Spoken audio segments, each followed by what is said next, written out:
જીએસટીને ધ્યાનમાં રાખીને, જીએસટી ઘટાડાને ધ્યાનમાં રાખીને એક નાનું કેમ્પેન જાગૃતિ અભિયાન શરૂ કર્યું છે. આજથી શરૂ કર્યું છે.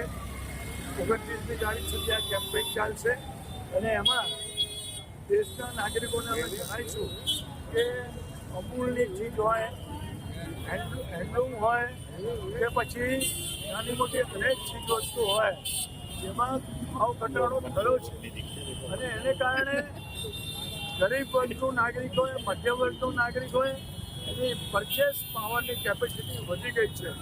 એવું કહેવાય છે કે 2,50,000 કરોડનું ગરીબ વર્ગમાં બચત થશે અને એ બચતને કારણે પરચેસિંગ પાવર એમનો વધશે. તો મને હમણાં એક સોનીના વેપારીએ કીધું કે અમને શું ફાયદો, અમારો તો 3% ટેક્સ છે. મેં કીધું ગરીબ વર્ગનો પરચેસિંગ પાવર વધશે, ગરીબ વર્ગ પાસે પૈસા આવશે તો તમારું સોનું ચાંદી ખરીદવાનું જ છે. એટલે તમે એવું ના વિચારતા કે અમને શું ફાયદો થવાનો. તો આ રીતે જીએસટીને ઘટાડાને કારણે, દેશ સ્લેબને કારણે પરચેસિંગ પાવર વધશે. લોકો સુખી અને સમૃદ્ધ બનવા તરફ આગળ જઈ રહ્યા છે.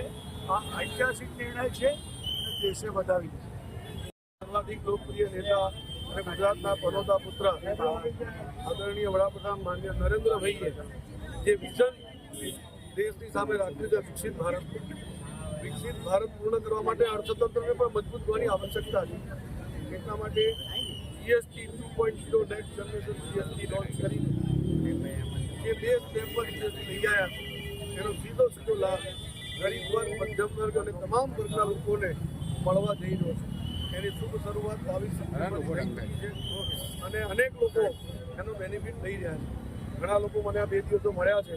બધા એવું કહે છે કે ભાઈ દિવાળી સુધરી ગઈ અને આનો સીધો લાભ દરેક નાગરિકોને મળવાનો છે.